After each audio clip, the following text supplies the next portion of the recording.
안녕하세요. 저는 지방에서 작은 도배장판 가게를 하는 아버지를 도우며 살고 있는 30대 중반의 여성입니다. 남편은 작은 회사에 다니고 있었는데 경기 악화로 회사가 망해 이직 준비를 한다면서 1년 가까이 허비를 하더라고요. 처음에는 자신의 잘못도 아니고 상황이 안 좋아져 회사를 그만뒀으니 저도 묵묵히 남편이 제 갈 길을 찾을 때까지 기다려주려고 했어요. 그런데 불성실하고 뻔뻔한 남편 때문에 트러블이 잦아졌고 결국 친정아버지와의 일까지 엮이며 저희 부부는 이혼이라는 선택에 이르게 됐습니다. 솔직히 저는 이혼하고 나니 속이 후련하고 짐을 벗은 것처럼 시원한데요. 아직도 저희 아버지는 이 일로 스트레스를 받고 계셔서 전 남편의 악질적인 모습을 만천하에 고하고 싶어졌습니다. 그래서 이렇게 익명의 힘을 빌려 사연을 보내게 됐는데 시간 내어 함께 들어주시면 정말 감사하겠습니다. 남편이랑 저는 친구의 소개로 만나 1년 연애를 하고 결혼했어요. 처음에는 외적인 부분은 마음에 들었지만 대화를 할수록 재미를 위한답시고 거짓말과 허풍을 떨길래 별로 믿음이 가지 않아서 안 만나려고 했습니다. 그런데 제가 마음에 들었는지 몇 달을 따라다니며 구애를 하는데 어느 순간 진심이 느껴졌고 결국 마음을 열게 되어 결혼까지 하게 됐어요. 지금 생각해보면 제가 처음 느꼈던 촉을 믿고 만나지 말아야 했는데 화려한 언변의 소가 넘어간 것 같아 분하기도 하네요. 어쨌든 저희 부부는 결혼 후에 한동안은 평탄하게 살았어요. 경제적으로 자리를 잡고 아이를 낳고 싶었기 때문에 저는 학교 졸업하고부터 돕던 아버지 일을 더욱 열심히 도왔고 남편도 회사 일을 나름 성실하게 해내는 평범한 모습이었습니다. 그렇게 살다 보면 저희도 아이도 낳고 집도 넓혀가고 여행 가는 재미를 느끼면서 살 수 있을 거라고 막연히 기대를 했었죠. 그런데 남편의 회사가 갑자기 망하면서 저의 소박한 꿈은 물거품이 됐어요. 남편은 원래 무역회사 영업일을 하고 있었는데요. 탄탄해 보이던 회사가 망한 게 충격이 컸는지 이제 영업 말고 평생 할 수 있는 기술을 배워야겠다며 자격증 공부를 준비하더라고요. 그러면서 지게차, 굴삭기, 용접 같은 것들을 알아보는데 저는 직업에는 귀천이 없고 오히려 전문적인 기술을 배우면 오래 써먹을 수 있으니 더 좋은 거란 생각에 완전 찬성했어요. 실제로 저희 아버지도 도배장판 기술로 먹고 사시니까요. 그래서 묵묵히 기다리며 지원을 해줬는데 퇴사 후에 1년이 다 되어가도록 아무런 성과가 없는 겁니다. 보통 자격증 공부를 하면 아무리 실무적인 거라도 필기나 실기 시험도 치고 학원도 다니고 하잖아요. 그런데 제가 일을 다녀오면 항상 늘어난 런닝바람으로 TV를 보거나 캔맥주를 먹고 있으니 답답하더라고요. 낮에는 뭐 하냐고 물으면 어디 학원을 다닌다, 공부를 한다 이렇게 대답은 잘하는데 솔직히 제가 다 큰 성인을 쫓아가면서 진짜 하는지 안 하는지 확인하는 것도 우스운 일이잖아요. 그래서 그냥 믿고 기다렸는데 시간이 이렇게 흐르다 보니 저도 더는 참을 수 없어서 며칠 아버지께 말씀드려 일을 쉬고 남편 뒤를 쫓아가 봤어요. 결과는 진짜 충격 그 자체더라고요. 자격증 공부하러 학원을 가거나 도서관을 간다던 남편은 오락실, PC방, 카페, 술집 이런 데서 백수 친구랑 만나 하루 종일 중고등학생들처럼 재밌다고 하하호호 노닥거리고 있었습니다. 어이가 없어서 그날 밤 남편이 잘 때 카드 내역을 뒤져봤는데 초반에 중장비 학원 한 달 다닌 것 말고는 학원 다닌 기록도 없더라고요. 정말 내가 이런 사람을 1년이나 믿고 기다려줬다니 너무 화가 치밀어서 꼬리를 잡은 다음날 바로 남편을 잡고 따졌어요. 왜 그랬어? 그동안 학원 다니면서 공부한다고 왜 거짓말을 했냐고. 당신이 애야? 나 다 알고 있으니까 속일 생각하지 말고 솔직히 말해. 여보, 어떻게 알았어? 어디까지 아는데? 그게 지금 할 소리야? 학원 다닌답시고 공부하는 척 해놓고 아무것도 안 하고 친구랑 놀러 다니는 거 내가 다 봤어. 됐냐? 아니 공부를 했는데 자꾸 떨어지니까 당신한테 말하기 쪽팔리기도 하고 그래서 조금 있다가 하자 한 게 이렇게 됐네. 그런데 진짜 내가 일부러 그런 건 아니거든? 나 얼마 전에도 굴삭기 다시 배워보려고 학원 알아보고 있었어. 봐봐. 됐고, 당신 보니까 맨날 첫날 여기저기 돈 쓰러 다니던데 당신 나한테 용돈 받아 쓰잖아. 그래서 맨날 돈 없다고 징징거리면서 그 많은 돈이 대체 어디서 난 거야? 뭐 숨겨둔 비상금이라도 있니? 솔직히 말하면 봐줄 거야? 시끄럽고 빨리 말해. 미치겠네. 사실 나 기본급 올라서 퇴직금을 좀 더 받았거든. 그거랑 연차 안 쓴 거 모으니까 좀 되더라고. 그런데 이 정도는 자기 이해를 해줘야 돼.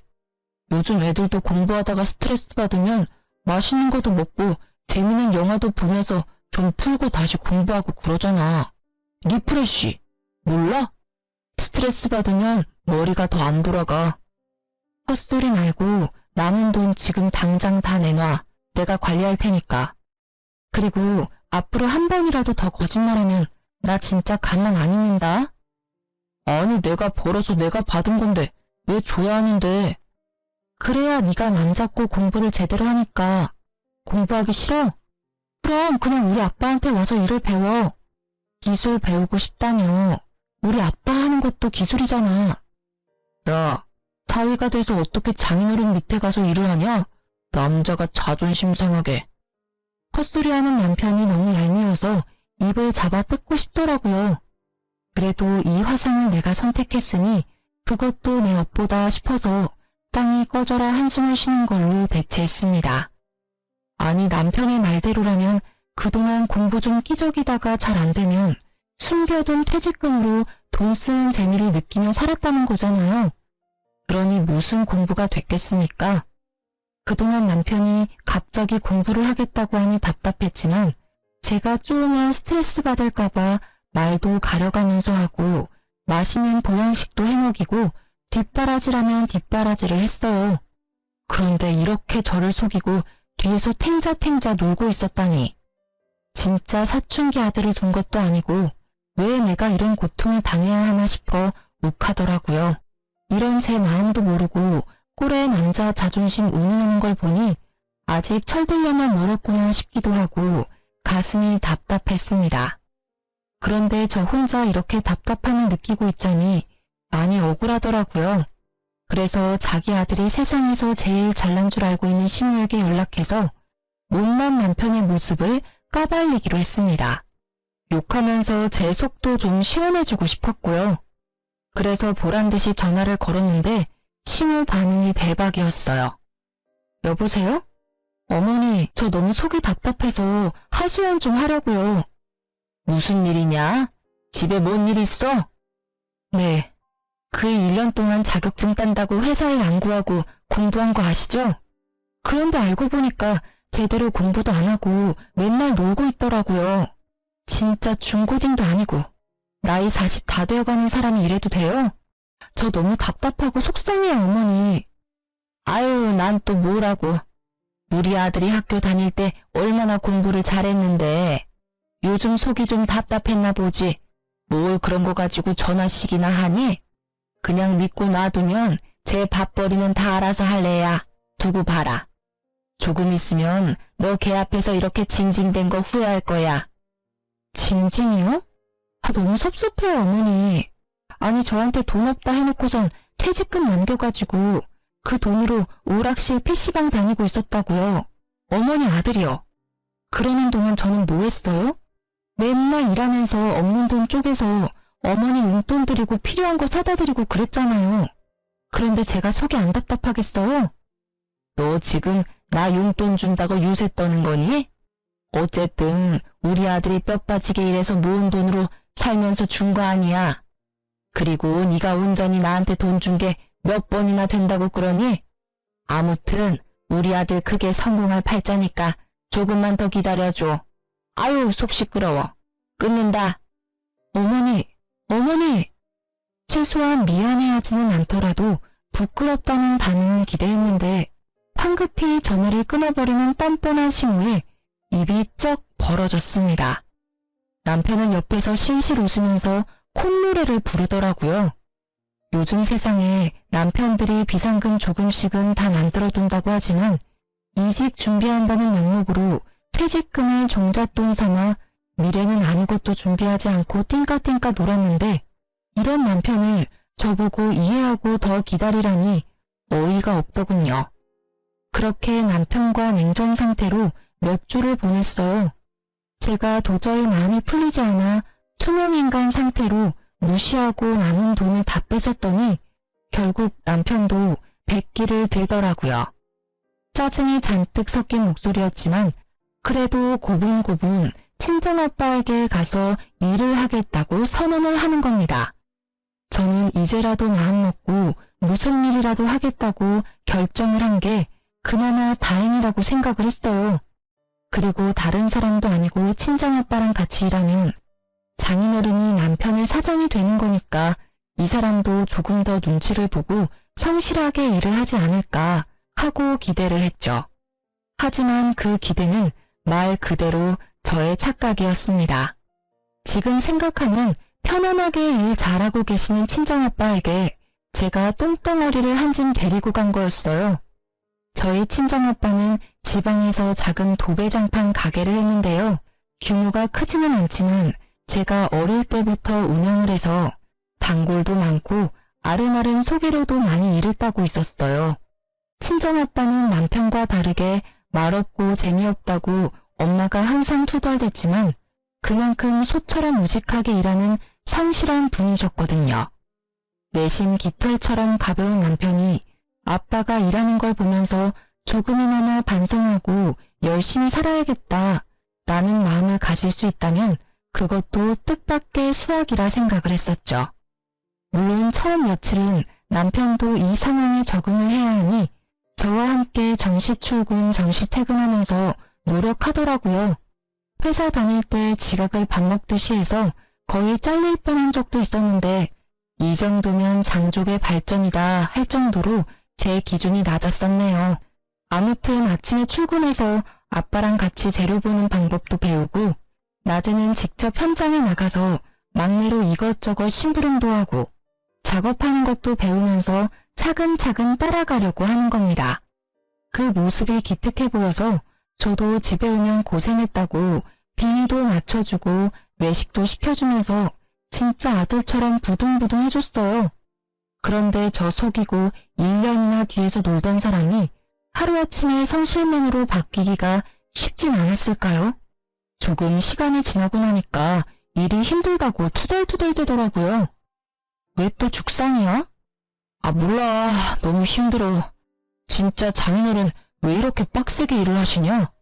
사람이 하는 일인데 휴식 시간도 좀 주셔야지.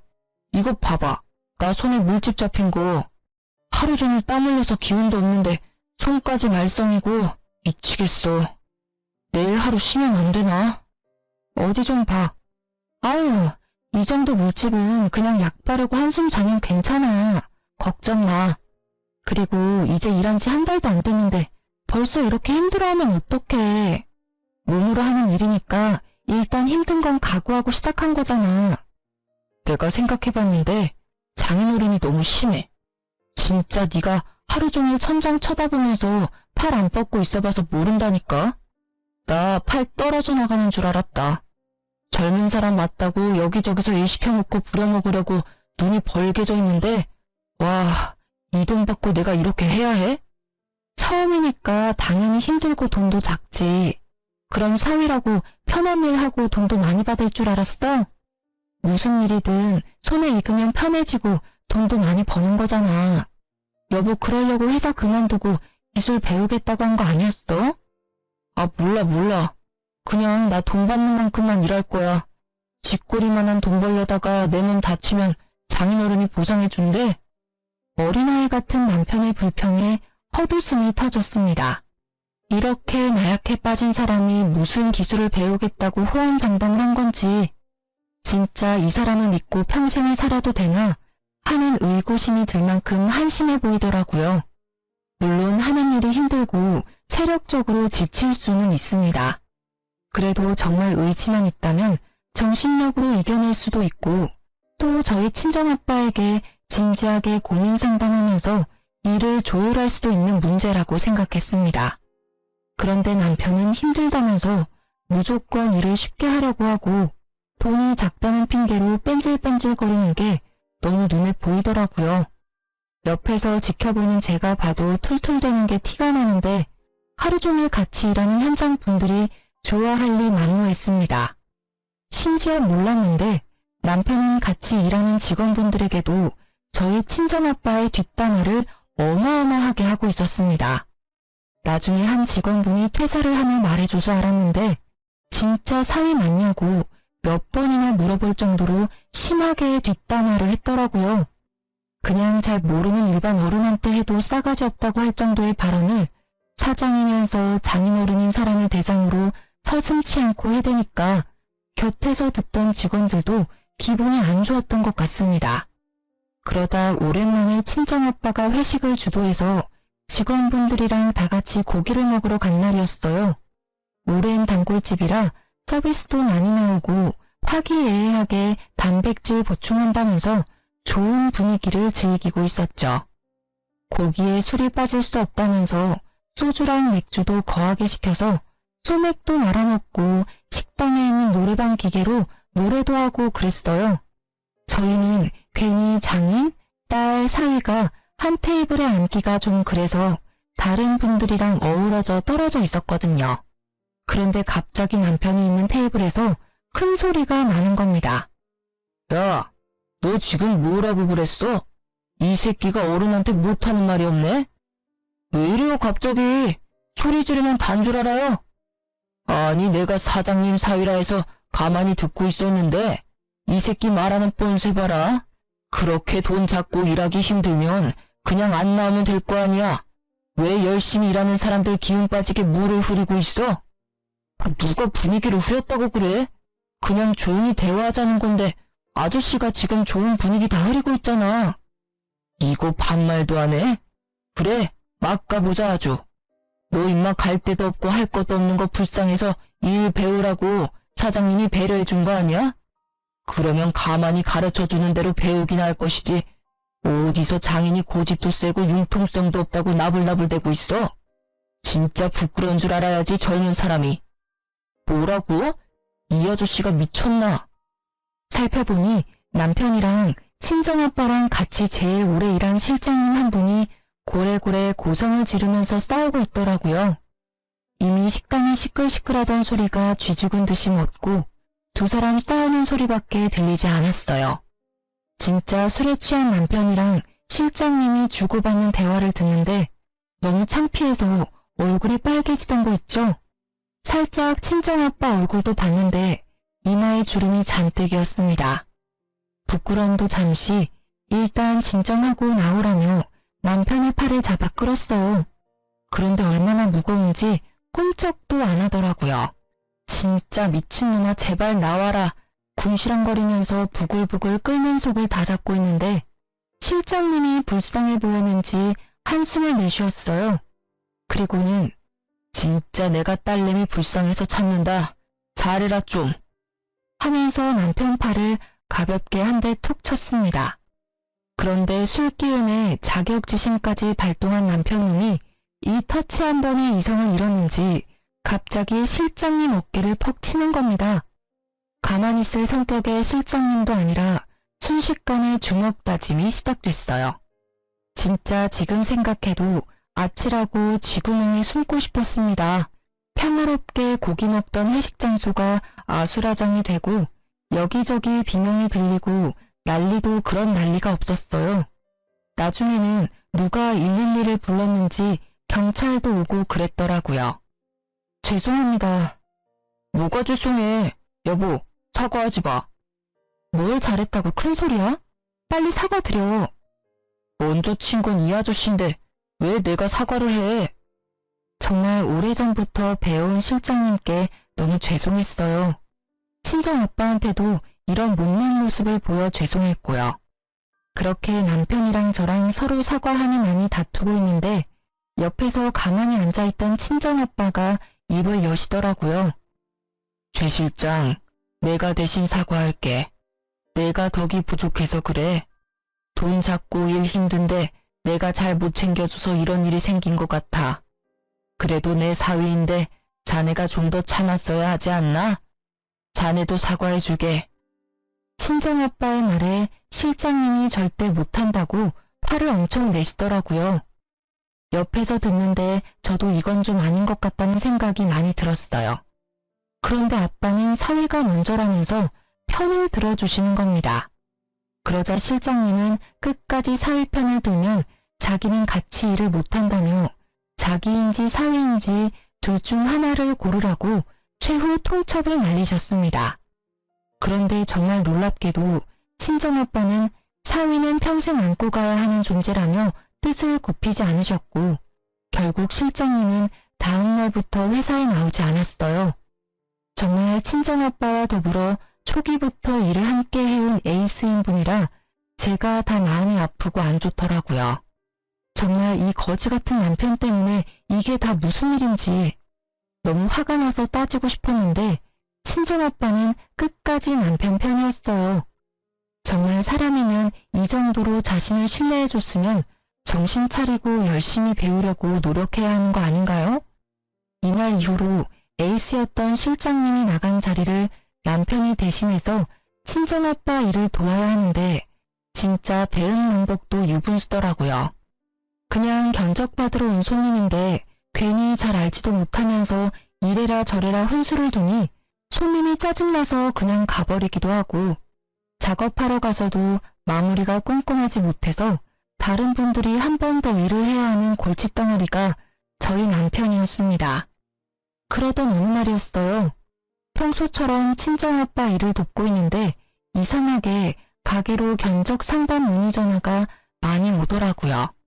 그래서 이상하다, 운수 좋은 날인가 싶었는데 친구가 SNS 링크를 하나 보내주는 겁니다.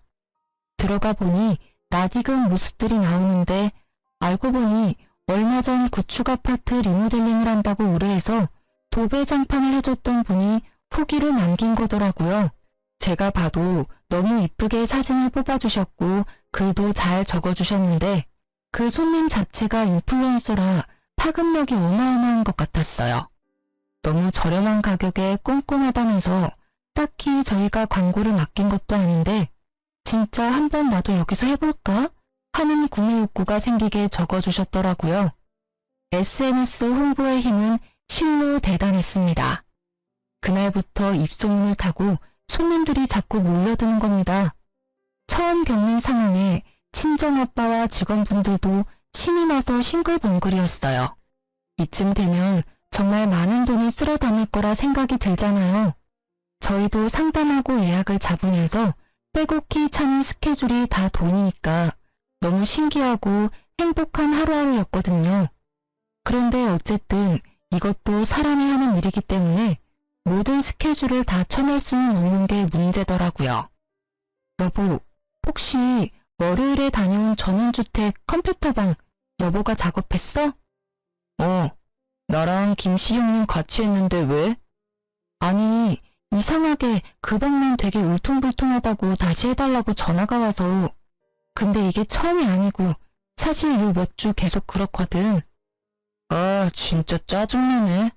장인어른한테 말해. 뭐가 문제야? 맨날 여보가 한 곳만 컴플레인 들어오니까 내가 민망해서 그렇지. 아, 연습 좀 해. 이러다 애써 들어온 손님들 다 까먹겠어. 연습은 무슨, 일 다 배운 지가 언젠데 우연이겠지. 이거 봐라. 맨날 이렇게 몰아가니까 내가 길을 못 펴는 거 아니야. 그게 아니라 아빠가 안 해도 될 일을 계속 해야 하니까 그렇지. 돈도 돈이고. 아, 모르겠다. 알아서 해. 특히 에이스인 실장님이 나가고 나서 아직 한 명 묵도 못하는 남편이 그 자리를 메꾸기란 불가능한 일이었어요. 그래도 이 기회를 놓치긴 아까워서 억지로 남편을 데리고 일을 하니까 친정아빠랑 직원분들이 열심히 해도 능률이 안 나오고 남편이 한 부분만 맨날 이상하다고 컴플레인이 걸리는 겁니다. 그러다 보니 AS 해주고 컴플레인 들으러 다니는 친정아빠만 너무 힘들게 고생하는 것 같아서 죄송스럽더라고요.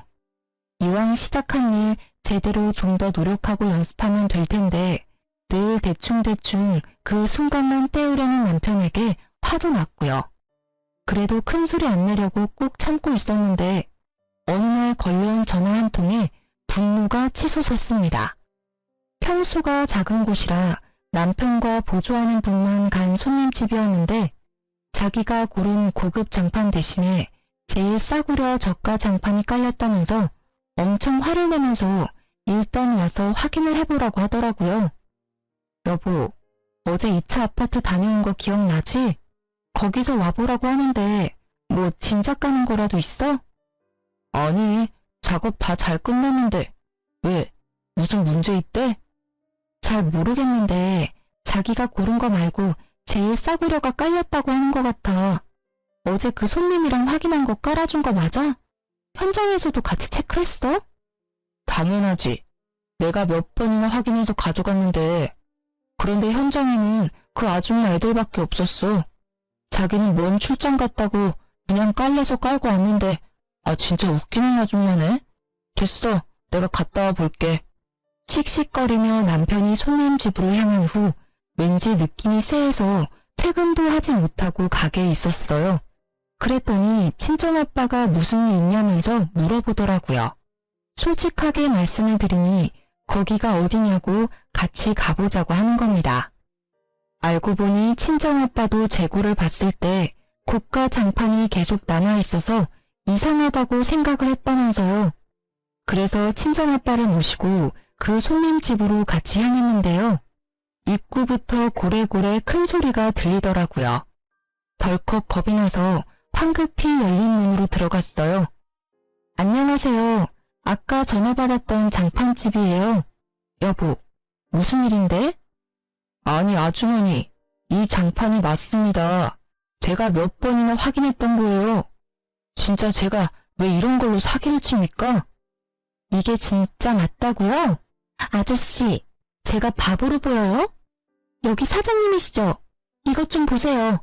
제가 고른 문이랑 이게 같나요? 그리고 질감도 다르고 다 다른데 진짜 계속 우기면 맞는 게 돼요? 이거 완전 사기꾼 아니야? 사기꾼이라뇨. 말씀이 심하시네. 진짜 이거 맞으면 어쩔 거예요? 예? 여자 손님은 사기당했다며 고함을 지르지 남편은 아니라면서 억울하다고 부들부들이지 저랑 친정아빠만 중간에서 난감하더라고요. 일단 친정아빠가 그러지 말고 장판을 확인해보자면서 나섰습니다. 그래서 문제의 그 장판이 깔린 방으로 향했는데 웬걸 진짜 여자 손님 말대로 제일 저가 장판이 잘못 깔려있는 겁니다.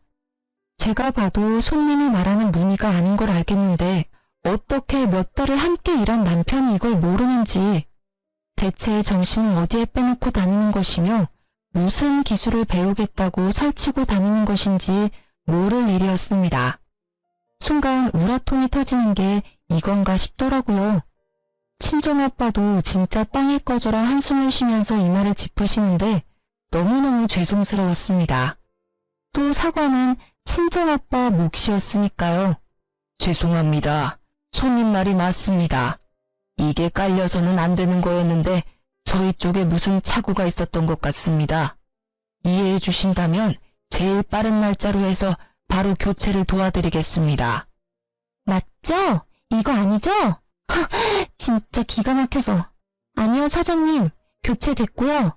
이 아저씨가 저를 정신병자 취급하면서 얼마나 우겨대던지. 저 혈압했는데 진짜 열받아서 쓰러질 뻔했거든요.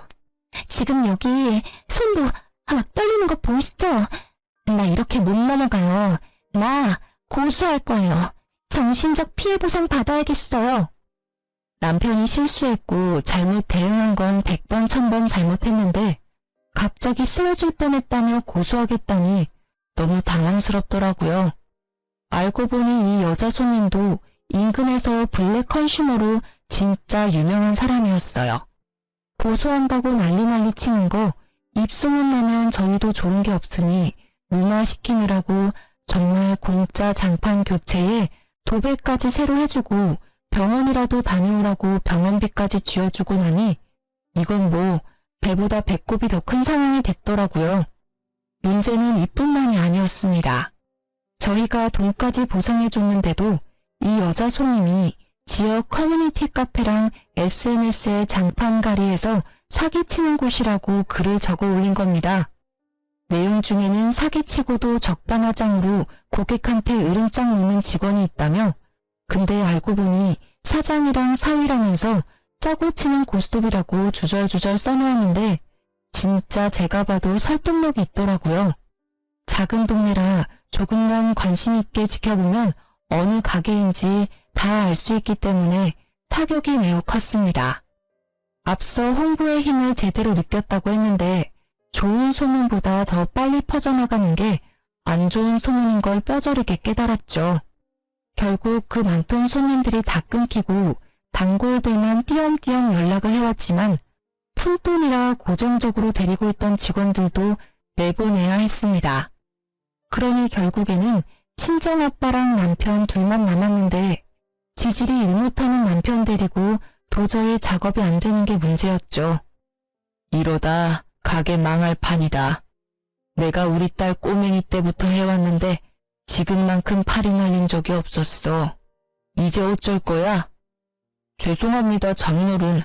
근데 비 온 뒤에 땅이 굳는다는 말도 있지 않습니까? 지금 고비만 잘 지나면 또 단골이 있으니까 사람들도 금방 잊고 다시 시작할 수 있지 않을까요? 됐다. 나한테는 그런 좋은 말 해줄 사람 말고 진짜 일 잘하는 직원이 필요해. 예전 실장한테 전화해 줄 테니까 죄송했다고 일 좀 도와달라고 해라. 제가요? 장인어른, 저 너무 자존심 상합니다. 그 사람 많은 데서 저한테 화내고 소리치는 거 보셨잖아요. 제가 장인어른 하나뿐인 사위인데 저 욕하는 건 장인어른 욕하는 거예요. 모르세요? 네 자존심이 문제가 아니다. 나는 말만 번지르르하게 하는 사위는 필요 없다. 실장한테 사과 못하겠으면 그냥 네가 나가. 예? 저 나가면 누구 데리고 일하시게요? 네가 나가면 실장이 들어온다고 했어. 그냥 앞서 일은 다 잊고 살 테니까 조용히 나가서 이제 네 할 일 찾아서 밥 벌어먹고 살아라. 제발 부탁이다. 제가 지금까지 장인어른 뒤치다꺼리 하면서 어떻게 일해드렸는데 저한테 이러세요. 예? 진짜 치사하고 더러워서 나갑니다. 나가요. 어디 저 없이 한번 잘 먹고 잘 살아보십시오. 배은망덕도 유분수라고 친정아빠한테 버럭하는 남편이 원망스러웠어요. 그래도 이렇게 제 발로 나가서 다른 일을 하면 어쨌든 이제 친정아빠 가게랑 엮이는 꼴 안 봐도 되니까 바보같이 참았습니다. 남편이 가게를 그만둔 후 친정아빠는 실장님을 다시 모셔왔고 두 분이서 초심으로 돌아가 직접 발로 뛰어 영업하고 작업하시더라고요. 그러다 보니 워낙 평판이 좋았던 분들이라 곧 회복을 하긴 하셨습니다. 남편은 굴삭기 학원에 다시 다니고 싶다길래 제가 직접 끊어줬어요. 이렇게 조금 느리긴 해도 일상으로 돌아가나 싶었죠. 그런데 며칠 뒤 갑자기 큰 소리 뻥뻥 치고 나온 남편이 학원을 그만두고 다시 친정아빠 가게로 들어가야겠다는 겁니다. 갑자기 왜 또 이래? 아빠 가게에 반겨주는 사람이 누가 있다고? 그냥 지금 배우는 거나 열심히 배워서 빨리 일할 생각을 해 좀. 당신은 알고 있었지? 장인어른 알부자인 거. 나 사실 회사 장부 봤어. 무슨 소리야? 설마 내 컴퓨터 파일 훔쳐봤니? 미친 거 아니야? 묵묵하게 혼자 왜 그런 짓을 했어? 아니, 분명히 내가 나올 때만 해도 금방이라도 망할 것 같았는데 쉽게 안 망하는 게 너무 신기한 거야. 비결이 궁금하기도 하고. 그래서 좀 찾아봤는데 장인어른 숨겨둔 현금이랑 부동산도 있으시더만. 지금 가게 있는 상가도 장인어른 거고. 이런 걸 왜 나한테 얘기를 안 했어? 그게 당신이랑 무슨 상관이야. 우리랑 아무 상관없는 돈이야. 이렇게 어려울 때 대비해서 우리 아빠가 한 푼 두 푼 모아두신 거라고. 그리고 혼자 관리하기 힘드니까 딸인 나한테 부탁하신 거고. 그래서 이렇게 말하는 저희가 뭔데? 뭐, 콩고물이라도 바라는 거야? 안 되겠다. 아무리 생각해도 내가 장인어른 이렇게 외면하면 안 될 것 같아. 우리 장인어른 사업 더 잘 되게 도와드려야지. 하나뿐인 사위인데 내가 힘 닿는 데까지 도와드리는 게 사람 도리지. 아니 당신이 뭘 도와준다고 그래. 지금까지 아빠한테 패만 끼쳤는데 당신은 그냥 아무것도 안 하고 다른 일 하는 게 도와주는 거야. 몰라? 진짜 아무것도 모르는 3살 어린아이가 봐도 남편이 친정아빠에게 빌붙으려고 하는 걸 알았을 겁니다. 너무 속이 훤히 보이는데 아니라고 하니까 우습더라고요. 그래도 혼자 단꿈에 빠지는 것까지 막을 순 없으니까 이렇게 무시하고 있으면 양심껏 포기할 줄 알았어요. 자기가 그 가게에서 얼마나 많은 사고를 쳐댔는데 어떻게 그걸 물려받을 수 있을 거라고 생각을 하는지 제 일반적인 상식으로는 이해가 잘 안 가더라고요. 그런데 사람이 한번 헛된 꿈을 꾸니까 폭주기관차처럼 그 생각에만 몰두해서 현실로 돌아오지를 못하는 겁니다. 이 와중에 손님 떨어진 가게를 수습하느라고 저렴한 가격으로 밤낮 없이 일하던 친정아빠는 결국 과로로 쓰러지기까지 하셨어요. 단순한 피로 누적이라고는 했지만 연세도 많으신데 이렇게까지 고생을 하시니 딸인 입장에서 너무 걱정스럽더라고요. 그래서 남편이랑 바로 용돈이랑 먹을 걸 챙겨서 병문안을 갔는데 이 눈치 없는 남편님은 거기서도 뻔뻔한 말을 계속하던 거 있죠. 장인어른 좀 괜찮으세요? 괜찮아. 링거 맞고 오랜만에 푹 쉬었더니 아무렇지도 않아. 별일 아닌데 괜히 너희 장모가 연락을 해서 걱정을 시켰구나. 아빠, 이번 기회에 일 좀 그만하고 푹 쉬어. 건강 챙기는 게 우선이지. 가게는 이제 그만 챙겨도 돼. 그래도 평생 일궈온 건데 계속 누워서 나몰라라 할 수 있나? 기운 차려서 빨리 또 일해야지. 일하던 사람은 계속 일해야지. 누워있으면 오히려 병난다. 에이, 장인어른, 연세도 있으신데 언제까지 일하실 수는 없잖아요. 그래서 말인데 이제는 저한테 좀 맡겨두시고 편히 쉬세요. 제가 정말 정신 차리고 장인어른 대신 열심히 해볼게요. 저 결심했습니다. 제가 장인어른 가게 물려받겠습니다. 순간 귀를 의심했습니다. 어쩜 이렇게 사람이 뻔뻔할 수 있는지 제가 다 부끄럽더라고요. 친정아빠도 황당했는지 날선 눈에서 레이저가 막 나오는 것 같았습니다. 나는 자네한테 물려줄 생각 털끝만큼도 없네. 꿈도 꾸지 마라. 내가 계속 기회를 줬지만 자네는 별로 고마워하지도 않았잖아. 그냥 여기서 그만두고 자네한테 맞는 다른 일 찾아서 하게. 제가 뭘 그렇게 잘못했다고 그러세요? 너무 섭섭합니다. 정말 저 나름대로 열심히 노력했다고요. 노력? 뭐든지 대충대충 수박 겉핥기처럼 하는 그런 걸 요즘은 노력이라고 하나? 어쨌든 나는 말했어. 내 가게 자네한테는 절대 못 물려줘. 꿈깨. 어이씨, 진짜 너무하시네요. 그럼 제가 그동안 일하면서 영업해서 따온 것들도 있으니까 그거에 대한 성과금은 주세요. 제가 너무 억울해서 그거는 따로 받아야겠습니다. 뭐, 성과금? 진짜 듣자 하니 기가 차서 말이 안 나오더라고요. 어쩜 사람이 이렇게 뻔뻔하고 양심에 털이 날 수 있는 걸까요? 이 새끼를 어떻게 처리해야 하나 고민하고 있는데 설상가상 친정아빠는 남편의 헛소리에 스트레스를 받아서 갑자기 숨까지 헐떡이시는 겁니다. 너무 놀라서 간호사를 막 부르는데 남편은 그 와중에도 아랑곳하지 않고 계속 억울하다며 혼잣말만 하던 거 있죠. 간호사가 와서 친정아빠 혈압을 재고 처치를 해주는데 눈물이 왈칵 나면서 참을 수 없이 분노가 치솟았습니다. 야, 미친 거 아니니?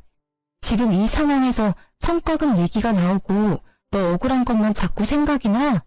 진짜 어이가 없다. 내가 미쳤다고 너를 아빠 가게에 붙여줘서 우리 아빠만 이렇게 마음고생하게 만들었는지 모르겠어. 진짜 나 정 떨어져서 너랑 같이 못 살아. 이혼해. 뭐? 이혼?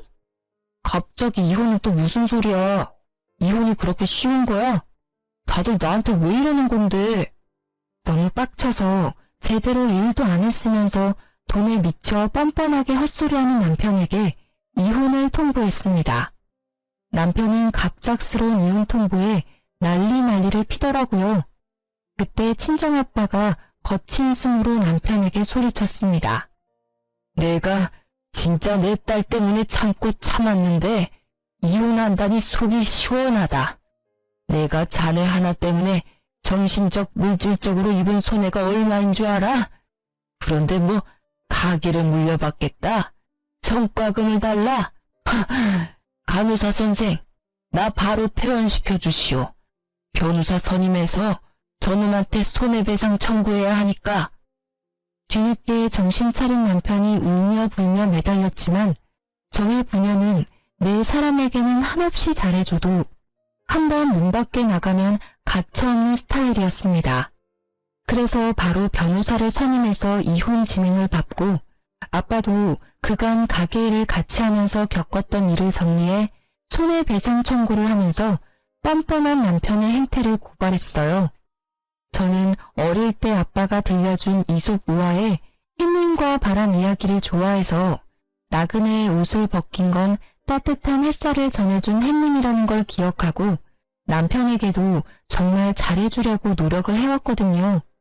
그래서 1년 동안 저를 속이고 탱자탱자 놀았던 것도 눈 감아주려 했고 친정아빠가 하는 가게를 무시하면서 마지못해 일하던 것도 이해하려 했어요.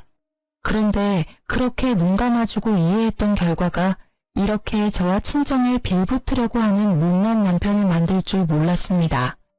솔직히 작은 것에도 감사할 줄 아는 사람이었다면 저와 친정아빠가 이렇게까지 매몰차게 굴지는 않았을 거예요. 우냐우냐 하며 어쨌든 내 사람이니 품고 가려 했을 겁니다. 그런데 자기를 위한 배려와 존중도 알아채지 못하고 당연시하면서 계속 더 큰 것을 달라고 징징거리는 사람은 도저히 품지 못하겠더라고요.